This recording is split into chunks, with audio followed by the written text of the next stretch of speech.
So I usually don't do this, but this is obviously my work vehicle. And this is my workspace. How messy it looks. But if anybody ever tells you the lower control arm on a town and country is very easy to take off, they're lying.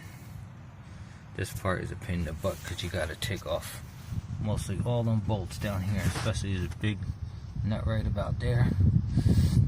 That one you have to move down, which is kind of scary because it's a big boot. But and then you gotta remove a lot of this.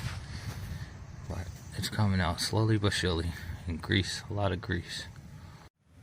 Don't ever trust anybody that says on a town and country, especially it's a 2003, that lower control arm's easy to come off. Only reason I took it off is because messing around with the hub, it got seized because it was so old.